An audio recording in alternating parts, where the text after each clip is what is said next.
for what it's worth. We see crazier things. We'll see what happens here. Impulse, though, up against a very difficult opponent. Immortals, I actually wonder how long their record will stay immortal, because everyone's hyping them up as the best team in NA right now. They happen to click right away. They've been practicing well. Their players individually are very good. Rainover says they learned good enough shot calling, maybe great shot calling from Yellowstar, so I want to know what kind of legs this team has.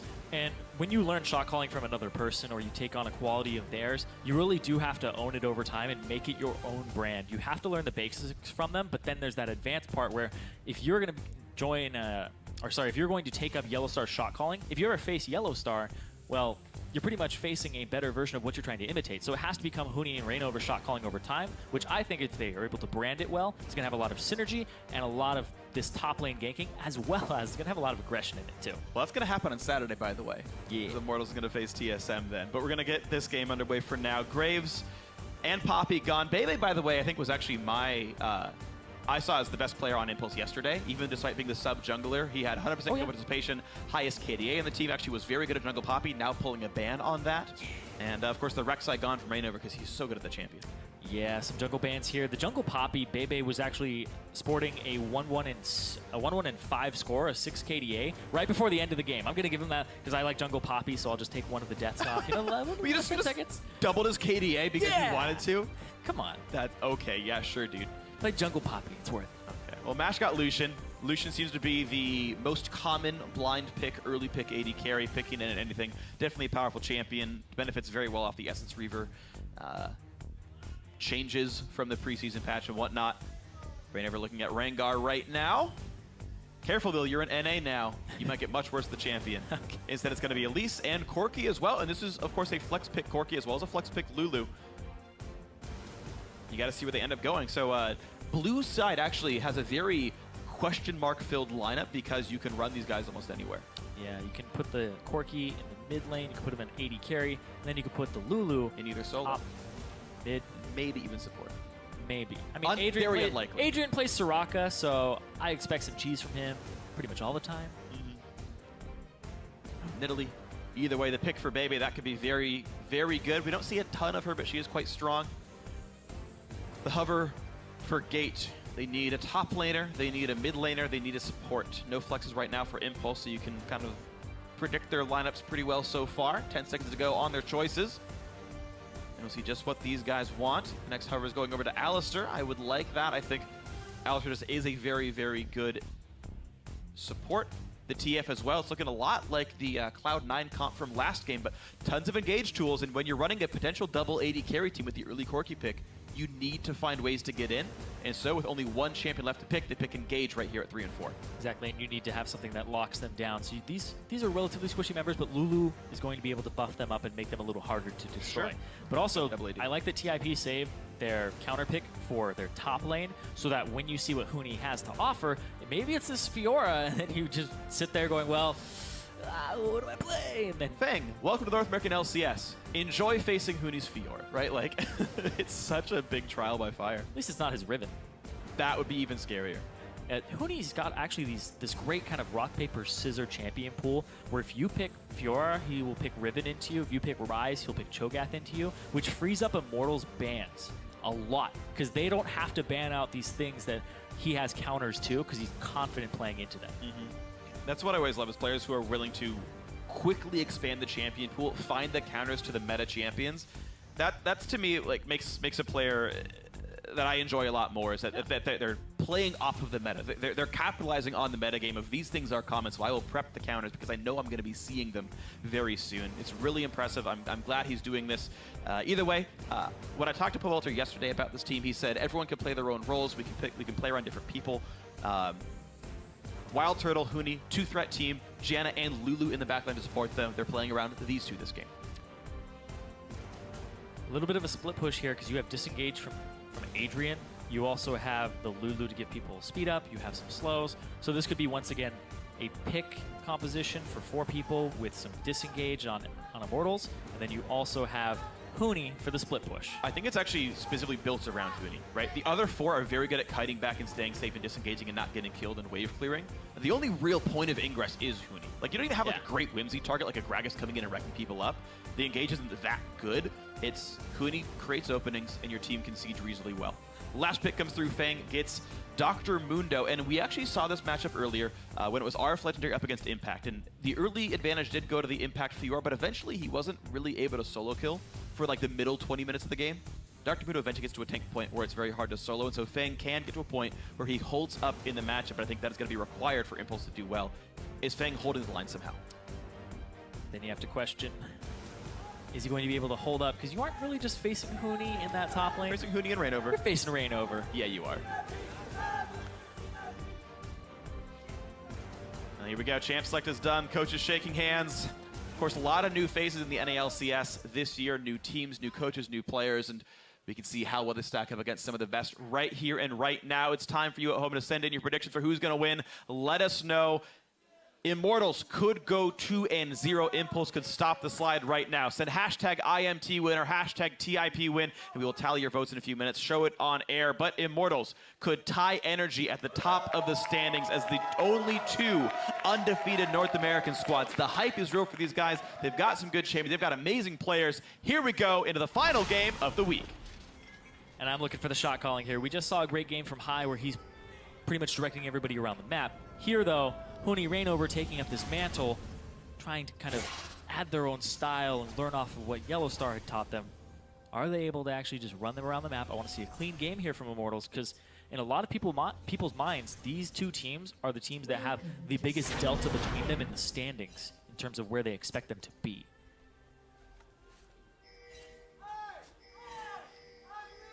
Definitely a top versus bottom matchup here, but on any given Sunday, things can happen. The chant from the crowd is, I believe in TIP. I believe if I heard you guys right. Shout out to you guys. We heard some Renegades chants, I believe, yesterday when I was casting as well. So, Renegades had flags. Hey, someone believes in me. Thank you very much. No. I believe in me too. Same. Minions have spawned. I believe in Zyrene. And that I believe you exist. I believe in you. As in, like, kids believe in Santa Claus. I believe you're not a mythical mythical creature. Zyrene is real. I can touch him. So this is like one of those things where you're like, I believe in you. Like it's like a positive thing, but you're like, I believe you exist. Yep. It's like negative. Why do you keep going back and forth? Schizophrenic, guys. But here we go, into the game. I'm not making this one up either. Bebe getting a nice, really strong leash actually from his duo lane. Huni also sitting up with Rainover. We'll walk into lane. Fang is already there. It's interesting if you're a top laner. So there's a rule around how minions work. If no one touches the minions, they will actually spread focus, and you have a lot of time to give a leash before minions die.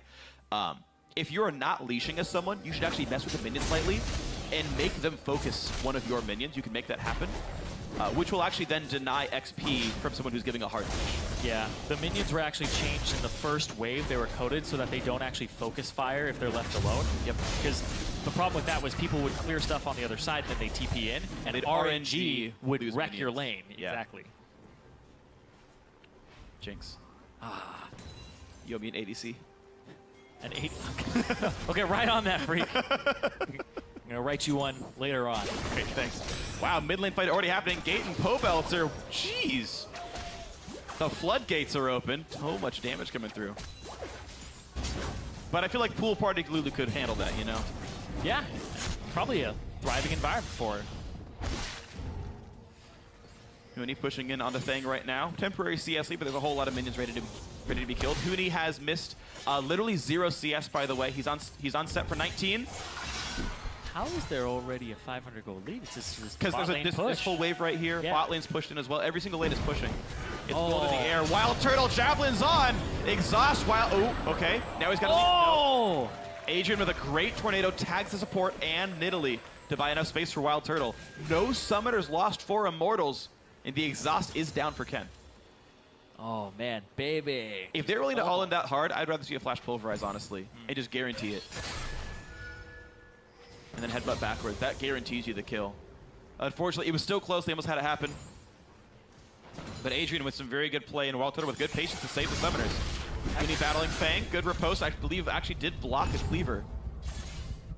And actually, actually want to break down supports for a minute here because we have all these different types of supports in the NALCS. We have great engagers. Like you think of how Hai is playing, you think of how Bunny Fufu starts fights, Remy.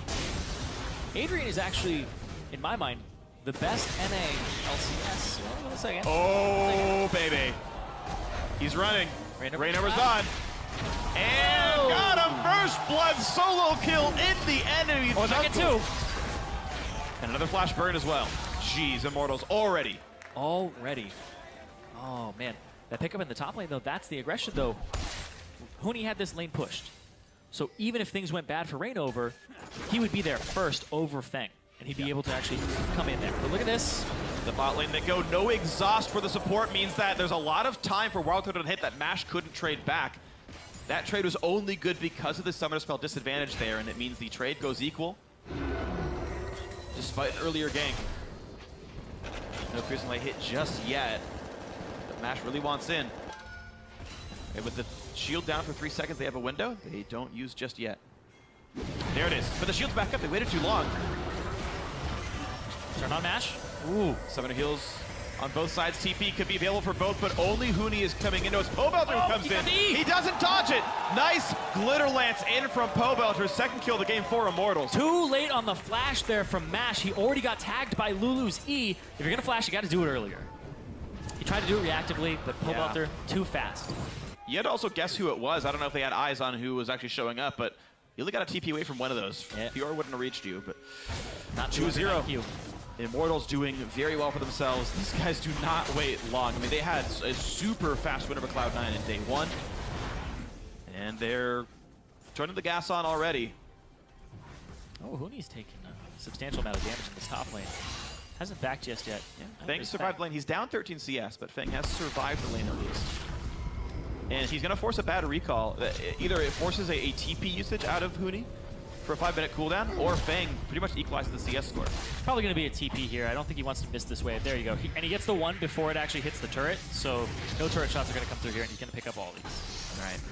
He's going to keep like plus 17 when the recalls come through. Yeah, smart by Huni. He doesn't miss the wave because of his really good TP timing. Exactly. And now it's up to Feng. Does Feng actually want to keep this TP for a play on some part of the map and synergize with Gate?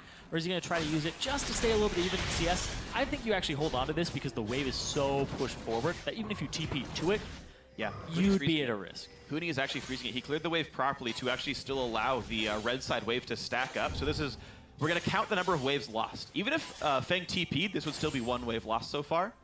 And now we got to see if it's another wave lost as well. How much of this wave he's going to lose by Huni's proper minion wave management. I don't believe we give enough credit to this. But he's going to be, looks like 7 to 8. Well, it was 7 for the first wave because it was a cannon wave. It looks like 8 minions will be denied by proper wave management. Maybe 9. Yeah, it's still growing. But he gets a pink ward. Feng's still not in lane, by the way. He's killing a ward right now. So a little bit missing out on this experience. XP on 9, CS on 10 minions by Huni's wave management. Huni also Huni also has a bit of a freeze still. He's going to start pushing back towards the turret, but it's going to take a little bit. Right side of the map, though. Whenever TF leaves lane, you have to be careful. 7, and he's already recalled once. Gate. So he has items. Gate loved Twisted Fate, and he loved Jace. I mean, too slow. That's why his name is Gate. Yeah. Team Impulse had the right idea, but they were 5 seconds too late to stop Rainover on the red buff. They were there, just not in time. Huni winning a trade yet again onto Feng. It's only going to get worse since they've both recalled once and got items. Here comes the push on a Pobelter who does not have flash. Ken should be able to get this. There's the headbutt, there's the pulverize, there's the gold card. But Ken, only level 4, can't make the dive happen. He's going to die for this one. Whoa. They don't have the damage to kill him. Now Bebe getting attacked without flash. Rainover is not going to chase this one in just yet. He'll survive. He's got a potion going. Okay. Just barely. That extra auto with the red smite on as well as the red buff. Red smite, red buff is more caught than I thought. You're right. It was closer than he's going around top, though. He's just applying pressure on Feng. Feng knows, though. Feng now has to give up minion stuff. Impulse with reasonably good communication, and now Feng, I think he just needed to run to the right and just suck it up. He's going to get cocooned at some point. He's just taking auto attacks now. He's not going to get away from this one. I think he probably was dead anyway, but I think a slight misplay all the same. He had no flash, so Adrian just played it very safe. Slow, walk up to his face, and then use it. If he's going to juke, just auto attack. Yeah. Make them commit to actually running away before you send a skill shot out, and you just get your damage, you get your damage, you get your damage, and he still hasn't dodged anything. But still, this has been a great move from Reignover. Coming mid, ganking, making sure that he picks up that kill, pushing Bebe out, and when you push the jungler out, you know you're not going to be able to have a counter gank top, so you immediately run there, and look at this! Oh no! Hey! That's the kind of move tilts are made out of. Fang TP's in the lane, immediately gives away another 350 gold. Into the mid lane goes Wild Turtle. Gate forced to just die. Wild Turtle! Valkyrie's forward continues to succeed every single champion Wild Turtle's played so far. You can move block into the enemy team, and it's been the right choice almost every time. Oh, he had a package for him. Jumps right in, and I think that this is actually a very scary champion to put in Wild Turtle's hands. Just because he has that ability to jump in, and then you still have access to Valkyrie as well after you use the package, so you get to use it twice. In the mid lane, though, hey, special delivery. Pushes him a little bit forward, but it does get a slow portion of it, and then he also has the Lulu picks as well for that extra damage. So he wouldn't have killed without that damage. Yeah, Pobelter's actually helping out a lot here. Bottom lane, flashes, gets mashes in return, gets the kill, and then in the mid lane here as well. Had that turnaround, and then once again, this one here that Wild Turtle was able to pick up with that extra damage. Wild Turtle right now trying to freeze his bot lane out. Ken and Mash taking not the best recall ever. A lot of attack damage on this Lucian right now, though. I actually want to touch on something with Hooney's build, because I just said in the last game that with Fiora's, you want to build Jarm's Fist first and get HP, but against the Mundo, you actually need the Vamp. You need lifesteal to survive the lane. Yes, so what Hooney will most likely be doing is he'll turn this into a Ravenous Hydra, immediately change it into a Titanic. I think you keep it for a while. But then you can swap it back after you get Black Cleaver or Phage. He might, maybe I think it's a matchup you keep the lifesteal in, because like the need for lifesteal doesn't change in this case. You need it to beat Mundo because he regens and pokes you. Would be my guess. Yeah, and also you can change later in team fights. Cyrus was saying if you have more HP, his Q does more damage to you. So yeah, it doesn't actually make you tankier against Mundo in almost any meaningful way. So you want the Vamp instead. Yeah, I think he keeps the game the way it is my guess, but who knows? Yeah, I do weird things. These builds are just so versatile on Fiora because you can swap out the Ravenous for Titanic Hydra and as much as you want, and it's free. So at different stages of the game, you can use the different version of it. Also, Hooney going in for early boost of swiftness as well. This will help him run around and pop vitals, as well as the slow resist should help him quite a bit against these Looking for a dive here on top, though. Gate moving towards this area, as well as Ken. The whole team's coming. There's Bebe as well. Here comes the dive. This is going to be very difficult. He's going to get Fang first. He's healing. Stuck in 1v3. Just kidding. The 2v2. Pobelter is here. And look at that. Immortals is turning the fight right around. Right round, baby. Right round. In comes Ken. They want to get this one to happen. Hooney still not going down. Pobelter on the chase. Kills off Bebe. He got back, and now Hooney is still in the chase. Gate dying as well. It was 2 versus 4, and they win it. Immortals living up to their name. 2v4, no deaths, no dragons, no turrets taken just yet. Adrian solo, duo kills the turret. Duo kills the turret, but that's what the rest of the members were doing, was applying pressure. And then even in the bot lane, that wave was pushed up all the way to Mash. Look at the minimap as well. Turtle's down there pushing. Perfect riposte. So everybody's applying pressure here. He comes through. Hooney just sitting on the heel for as long as he can. And then right there, he sees Ken coming up. So he goes back, but he still goes for vitals for the heal. And he got the wild growth, so he's in a great spot in terms of HP. And he keeps hitting the vitals on the side. Gets that burst of HP back, and he has that vamp too. Oh, the flash to the other side. Flash Q, I think he got the vital with it. To get another. Actually, no, I think he went into fog, and so it re-picked one. Either way, though, I mean, really smart play by Hooney. Only went in when he had a vital to hit to get the heal to make that trade worth it. So he's sticking on the Ravenous Hydra for right now, just for that damage. See, I think he swaps it up if he ever does. Yeah, he might not need to. I mean, this game is going very quickly towards the TIP Nexus. Yeah, it's just one of those things I like to monitor. Sure. No, I love monitoring this kind of stuff, so I'm right there with you in terms of enthusiasm here. All right, Immortals going for their next objective to control. Dragon number 1, nice buff of stats for everyone. 6% bonus attack damage and ability power. This, of course, does count your base AD, so everyone gets at least like 4 attack damage, even if you didn't build any. I feel like the Immortals lineup is getting to the point where they're just like, okay, now we're competing against each other. Who can get the most kills? Well, that's not fair, because Raider's going to show up top all the time. Although Rainer was practically winning. Well, Pobelter has the most. Yeah, well... Highest kill participation as well. He brought TP just to get more kills, all right? That's called cheating. TP is cheating, huh? Sure. Yeah. Anything to make 80 carries look better, you know? I can't TP. Oh, there's the engagement. The Oh no, Wild Turtle! Oh! Gets the Wild Growth, gets the channel ulti, and stays alive! Wild Turtle! The team keeps him afloat just barely. Ken has to run. There's a cocoon onto him. Oh, Taking a lot of damage, has to run away. Oh, man. Might burn, no, he healed. But, He killed him! wow. I don't even know what got him. I don't think he does either. Pobelter killed him. Pobelter, does he have a red buff? No. Pobelter got a nice Q. Yeah, I think, he got a Q off a pick somehow. So, 12-0. This game is getting really difficult for Impulse. A 14.5-minute push towards the inhibitor. One of the fastest takes we're going to see probably all year in professional League of Legends. Hey, bring down that average in NA. Bringing down the average game. The sub 15-minute inhibitor take. Immortals are so deadly. They're literally immortal right now. They have not died. This is right now, Caster Curse on pace for a perfect game. Would be, I believe, our first perfect game of professional LoL in quite a while. If it happens, we still got a lot of room to go. Yep. It's true. Just one misstep and that person has to buy team dinner. I like this so much because Rainover smites him so that he has the... The pick was still on him. it's That's on what it him. was. It was still on him from a long time ago. And he barely got the cooldown. Actually, no, he would have died, so it popped anyway. But Yeah. But that was a very long pick. It was on there for a very long time. But I like that Rainover smited him with the red smite and just continued to auto. And then he's really good. Rainover's really good at changing into into human form and getting that last auto attack off with the red smite.